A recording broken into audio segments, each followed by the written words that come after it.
Assalamualaikum warahmatullahi wabarakatuh. Alhamdulillah wa syukurillah, la hawla wa la quwwata illa billah. Ashhadu an la ilaha illallah wahdahu la syarikalah wa ashhadu anna Muhammadan abduhu wa rasuluh la nabiyya ba'dah. Hadirin yang dirahmati oleh Allah Subhanahu wa taala, pemirsa yang insyaallah dirahmati oleh Allah Subhanahu wa taala. Mudah-mudahan pagi ini kita semua dianugerahi kebahagiaan oleh Allah Subhanahu wa taala. Mudah-mudahan dianugerahi kesuksesan oleh Allah Subhanahu wa taala. Hadirin pemirsa yang dirahmati oleh Allah Subhanahu wa taala. Pada episode kali ini kita akan bicara tentang tips atau cara membangun kepercayaan diri sendiri. Tips membangun percaya diri. Kenapa kita bahas? Karena salah satu faktor utama orang yang gagal adalah karena tidak memiliki rasa percaya diri. Seseorang yang mungkin IPK-nya bagus, mungkin kualitas keilmuannya bagus, mungkin ijazahnya penuh dengan nilai-nilai A, sangat bagus. Tapi ketika tidak memiliki kepercayaan tinggi yang bagus, maka orang ini akan gagal. Seorang laki-laki yang memiliki face yang bagus, postur yang bagus, dia tiba-tiba jomblo. Tiba-tiba tidak mendapatkan pasangan. Kenapa? Salah satu rahasianya karena dia tidak memiliki kepercayaan yang tinggi untuk melangkah kepada yang lebih baik. Seseorang yang memiliki modal yang bagus, memiliki keilmuan yang bagus, ternyata dia diam saja di rumah. Dagang juga tidak, membuat karya juga tidak. Tahu rahasianya kenapa? Karena dia tidak memiliki rasa percaya diri yang tinggi. Seseorang yang ilmunya bagus, bahasanya bagus, retorikanya bagus, dia ternyata tidak melakukan hal-hal yang positif. Misalnya jadi penceramah, jadi motivator, jadi dosen, jadi guru. Dia tidak melakukan itu. Tahu rahasianya apa? Karena dia tidak memiliki rasa percaya diri yang bagus. Kali ini saya menghimpun dari sekian banyak makalah, dari sekian banyak opini, dari sekian banyak buku pendapat dan para psikolog, termasuk pengalaman-pengalaman hebat dari orang-orang yang sukses. Bagaimana cara membangun percaya diri? Yang pertama, identifikasi kekuatan dan kelemahan kita. Identifikasi kekuatan dan kelemahan kita.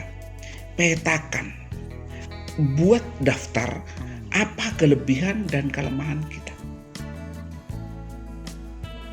Mungkin membutuhkan waktu yang cukup lama, tapi 1-2 hari akan selesai. Mungkin 1 jam juga akan selesai. Ditulis apa kelebihan kita.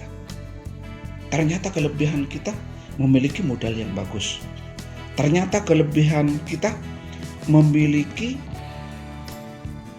keilmuan yang bagus untuk bergerak di bidang itu. Perdagangan misalnya. Dicatat kelebihannya apa. Setelah menemukan kelebihan, maka tulis juga kelemahan kita apa. Mengidentifikasi kelebihan dan kekurangan kita. Dengan cara seperti itu, maka orang tersebut bisa melangkah dari sisi kelebihan dan bisa menjaga diri agar tidak tergelincir karena kita punya kelemahan. Saya ulangi, setelah kita mengidentifikasi, menemukan kelebihan-kelebihan kita, maka otomatis akan termotivasi untuk melangkah. Maka otomatis termotivasi untuk melakukan sesuatu. Ternyata aku bisa. Aku bisa bahkan melebihi orang lain. Nah, kenapa kita butuh tentang data-data kelemahan kita? Dengan tahu tentang kelemahan kita, maka kita akan hati-hati dengan sisi negatif dari kita sendiri. Yang pertama, mendata atau mengidentifikasi kelebihan dan kelemahan kita. Yang kedua, yakini bahwa setiap manusia pasti punya kelebihan. Yakini bahwa setiap manusia pasti punya kelebihan. Tidak ada orang yang tidak punya kelebihan. Bahkan dalam sebuah hadis di dalam agama Islam, Rasulullah SAW bersabda, "Kullu mauludin yuladu 'alal fitrah." Setiap orang pasti punya potensi. Tidak ada orang yang tidak punya potensi. Allah itu maha tinggi. Allah itu maha bijaksana. Allah itu maha segala-galanya. Tidak mungkin menciptakan makhluk, apalagi manusia, yang tidak memiliki potensi apapun. Pasti memiliki potensi. Kok manusia, hewan sekecil apapun dia bisa makan, karena diberi potensi oleh Allah Subhanahu wa taala. Nah, manusia itu oleh Rasulullah SAW disampaikan, kullu mauludin yuladu 'alal fitrah. Setiap anak yang dilahirkan pasti dilahirkan dengan sebuah potensi. Yakini bahwa kita menemukan potensi. Nah, kalau yang pertama tadi mendata, kemudian kita tidak menemukan kelebihan-kelebihan kita, yakini bahwa kita memiliki potensi. Tidak ada orang yang tidak memiliki potensi. Direnungi terus-menerus potensi kita. Dan itu nanti yang ditulis pada sisi kelebihan-kelebihan kita. Yang kedua, berpikir positif. Yang kedua, berpikir positif. Berpikir positif ada dua. Satu, berpikir positif kepada yang maha pencipta. Yang kedua, berpikir positif pada diri kita sendiri. Hadirin yang dirahmati oleh Allah Subhanahu wa taala, berpikir positif kepada yang maha pencipta. Bahkan Allah sendiri menyampaikan, aku akan memberikan sesuatu sesuai dengan prasangkamu. Kalau kita berprasangka baik kepada Allah, bahwa Allah akan membantu kita, maka kita akan dibuat sukses. Kalau kita berprasangka baik, suatu saat kita akan kaya, maka kita akan dibuat kaya. Kalau kita berprasangka baik, suatu saat kita bisa lulus doktor, maka kita akan diluluskan di doktoral. Hadiah dirahmati oleh Allah Subhanahu wa taala, berprasangka baiklah kepada Allah. Innallaha ala kulli syai'in qadir, bahwa Allah mampu membuat apapun. Idza arada syai'an ayyakula lahu kun fayakun, kalau Allah sudah menghendaki pasti terjadi. Jangan khawatir. Allah maha segala-galanya.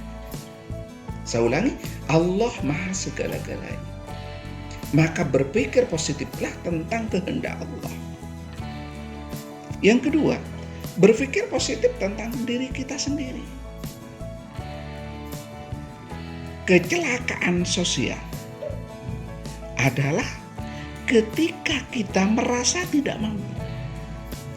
Ketika kita merasa sudah kalah dari orang lain. Ketika kita sendiri merasa tidak memiliki kelebihan ketimbang orang lain. Maka orang ini sudah tidak bisa berbuat apapun. Orang yang merasa tidak yakin dengan dirinya, maka sudah membuang kesempatan untuk sukses. Orang yang merasa dirinya sudah tidak mampu, maka sudah menutup pintu untuk sukses. Hadiah yang dirahmati oleh Allah Subhanahu wa taala, seperti yang saya sampaikan tadi, kullu mauludin yuladu 'alal fitrah. Setiap orang yang dilahirkan pasti dilahirkan dengan potensi. Maka yakini bahwa diri kita bisa. Aku bisa. Kalau orang lain bisa, kenapa aku tidak? Kalau orang lain bisa melangkah seperti itu, kenapa saya tidak? Kalau orang lain bisa berceramah yang bagus, pasti saya juga bisa. Kalau orang lain bisa jadi dosen, aku mungkin bisa jadi dosen melebihi mereka. Kalau orang lain bisa jadi penulis, aku juga bisa. Saya juga punya pengalaman hidup, saya juga pernah sekolah, saya juga pernah melakukan sesuatu. Berpikir positif tentang diri kita. Yang ketiga, fokus kepada hal-hal yang kita sukai. Fokus kepada hal-hal yang kita sukai. Ingat, ada potensi di dalam diri kita, yaitu attitude dengan aptitude, bakat minat. Nah, bakat minat itu seperti mata uang, dibolak-balik harus jadi satu, merupakan satu kesatuan. Orang yang punya minat kepada sesuatu, dia punya bakat di situ. Orang yang suka kepada sesuatu, maka dia akan punya bakat di situ. Orang yang suka seni, mungkin memang punya bakat seni. Orang yang suka olahraga bola, mungkin dia memang punya bakat sepak bola. Fokus kepada yang kita sukai. Tidak usah mikir kepada sesuatu yang tidak sukai. Maka akan membuat kita down. Kita memikirkan sesuatu, contoh fisika.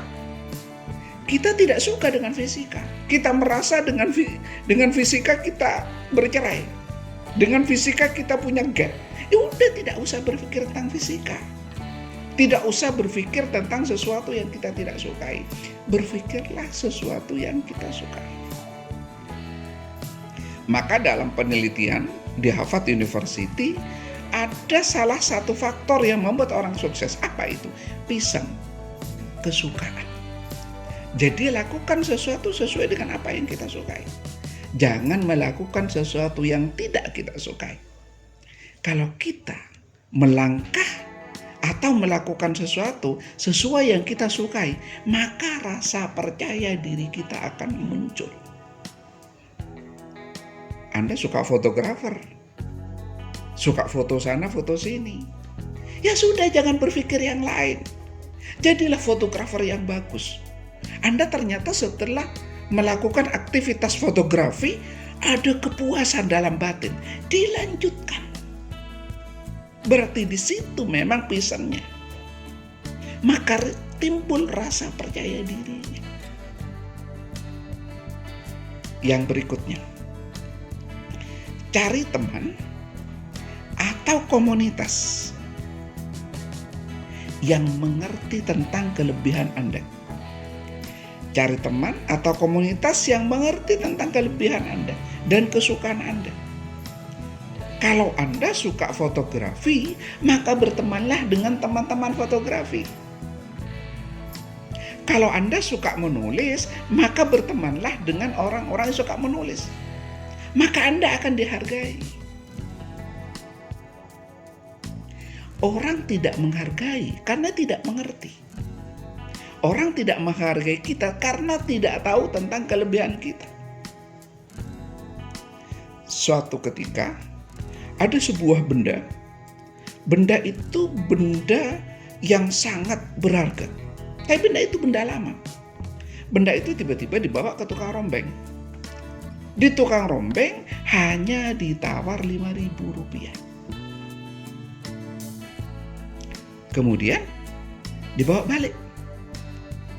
Besoknya benda itu ditawarkan kepada orang yang suka benda-benda lama. Kemudian dilihat sana sini, ternyata dia tawar 100.000. Bayangkan, tadi ditawar 5.000, sekarang ditawar 100.000. Tidak kita kasih. Besoknya kita bawa ke museum. Sampai di museum, ternyata ini peninggalan Ken Arok misalnya. Ini peninggalan Majapahit misalnya. Tiba-tiba orang yang di museum itu menanyakan dijual berapa. Kita tidak tahu mau dijual berapa karena memang kita tidak tahu. Apa yang terjadi? Ternyata benda itu ditawar 500 juta. Yang pertama hanya ditawar 5.000, yang kedua ditawar 100.000, yang ketiga ditawar 500 juta. Kenapa? Karena orang itu mengerti tentang kelebihan benda yang kita pegang. Begitu juga dengan kita. Kita penulis datang ke pemulung, maka kita tidak akan ada harganya karena mereka tidak mengerti tentang tulis menulis. Kita ahli tarik suara, menyanyi. Kita datang ke tukang batu, kita tidak ada harganya. Kenapa? Karena tukang batu tidak mengerti tentang bagaimana bagusnya suaramu. Kalau ingin dihargai orang, Carilah teman yang bagus, carilah komunitas yang bagus. Bagus artinya mengetahui tentang kelebihan kita. Yang berikutnya, yang ketujuh, perbaiki dan robah penampilan kita. Perbaiki dan robah penampilan kita. Itu penting. Ketika Anda memutuskan jadi penulis, robahlah penampilan seperti penulis-penulis besar. Ketika Anda memutuskan menjadi penyanyi, robahlah penampilan sebagai penyanyi-penyanyi legendaris, penyanyi-penyanyi harismatik. Itu akan mengkooptasi keminderan kita ketika kita melakukan sesuatu. Lihat anak arsitektur, bagaimana gayanya. Dia bawa penggaris yang besar, dia membawa tas yang besar, padahal dia baru kuliah 2 hari. Dia baru kuliah 3 bulan. Tapi lagaknya seperti arsitek yang sangat hebat. Apa itu lebay? Tidak. Dia mengkooptasi dirinya agar dirinya tidak jatuh. Dia masuk kepada gerbong yang bagus. Hadirin yang dirahmati oleh Allah Subhanahu wa taala, penting merubah penampilan. Robahlah penampilan sesuai dengan apa yang kita tuju. Sebab dengan cara seperti itu kita mau mundur malu kepada orang lain. Kita sudah macak, kita sudah membuat konfigurasi dirinya seperti penulis. Maka kita akan didorong oleh diri kita sendiri bahwa kita harus jadi penulis. Karena setiap hari kita bawa buku, tiap hari kita berpola, bergaya seperti penulis, maka orang menunggu hasil tulisan kita. Dan itu yang akan memaksa, dalam tanda petik, memaksa kita untuk sukses. Hadirin yang dirahmati oleh Allah Subhanahu wa taala. Yang keempat, berprasangka baik kepada siapapun. Maaf, kenapa tidak saya masukkan di awal tadi? Berprasangka baik kepada Allah, berprasangka baik kepada dirinya. Nah, berprasangka baik kepada siapapun. Begini, kalau ketemu orang lain dan orang lain tersenyum kepada kita, yakini bahwa dia bangga sama kita. Kalau ada orang di depan kita bersikap sesuatu yang aneh, yakini bahwa dia bangga terhadap kita. Nggak peduli aslinya dia ngenyek, nggak peduli dia aslinya mencaci, yakini bahwa dia merespon positif pada kita. Berprasangka baiklah kepada orang lain. Lihat orang sekitar kita, yakini bahwa dia mendukung kita. Kalau ternyata ada 1-2 tidak mendukung, tidak masalah. Kita jangan berpikir orang yang tidak mendukung dengan kita. Berpikirlah kepada orang yang mendukung kepada kita. Tahu Nabi Nuh? Berapa musuhnya? Apa Nabi Nuh tidak orang hebat? Dia orang hebat. Nabi Ibrahim, ayahnya sendiri musuhnya. Nabi Muhammad, pamannya sendiri musuhnya. Nabi Isa, dikelilingi banyak orang yang jahat. Jadi biasa ketika ada orang tidak suka. Anda tidak akan gagal karena tidak semua orang suka sama Anda.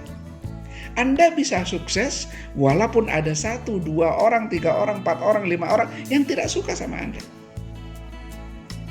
Tidak perlu peduli terhadap orang yang tidak suka kepada kita. Saya ulangi, tidak perlu peduli kepada orang yang tidak suka kepada kita.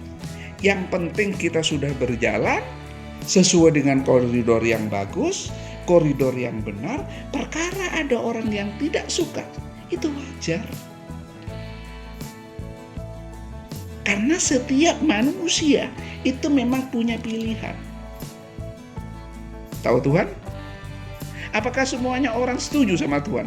Ada yang ateis, tidak mau bertuhan. Ada yang tidak mau sholat karena tidak percaya sama firman Allah. Apalagi cuma kita. Jadi jangan berharap orang lain akan mendukung semua.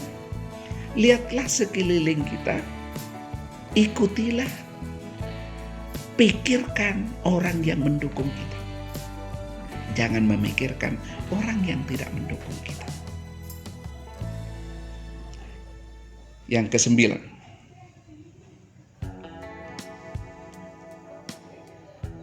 ini klise. Makan makanan yang sehat dan olahraga.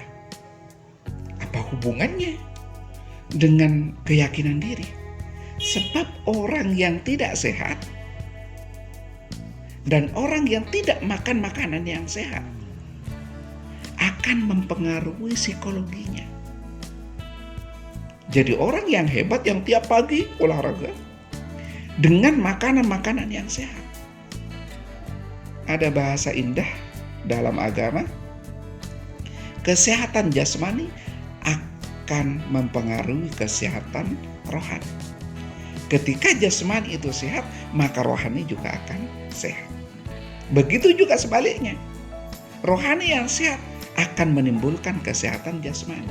Oleh karena itu, olahraga, makan makanan yang sehat, tampil atletik, tampil amazing, tampil gagah, itu penting. Akan menimbulkan rasa percaya diri. Bagaimana orang bisa percaya diri kalau dia sakit-sakitan? Mau pidato batuk-batuk, mau menemui klien batuk-batuk, ada hujan sedikit sakit, maka dia tidak akan punya rasa percaya diri. Oleh karena itu, olahraga dan makan makanan yang sehat. Terakhir, coba tersenyum dan marah kepada siapapun. Tersenyum dan meramah kepada siapapun. Tersenyum dan ramah kepada siapapun. Itu penting. Karena kita dengan tersenyum, maka orang lain akan tersenyum pada kita. Ketika orang lain tersenyum, maka psikologi kita akan disupport oleh lingkungan yang tersenyum pada kita. Kita akan semangat. Ayo kita bandingkan. Ada orang yang di depan kita tidak senyum.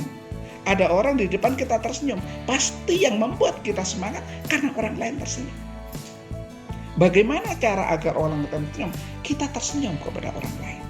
Karena Allah akan memberikan sikap orang lain sesuai dengan sikap kita. Kalau kita tersenyum kepada orang lain tersenyum kepada kita. Kalau kita menjulurkan tangan kanan kepada orang lain, maka orang lain menjulurkan tangan kanan kepada kita. Kalau kita sopan kepada orang lain, maka orang lain sopan kepada kita. Kalau orang lain sudah sopan kepada kita, berarti menghargai kita. Kalau orang lain sudah senyum kepada kita, berarti senang kepada kita. Maka kita termotivasi untuk memiliki rasa percaya diri yang tinggi. Mudah-mudahan tip-tip ini yang kami ambil, yang saya ambil dari sekian banyak kisah-kisah biografi orang-orang hebat, mudah-mudahan memberikan pencerahan bagi saya. Wassalamualaikum warahmatullahi wabarakatuh.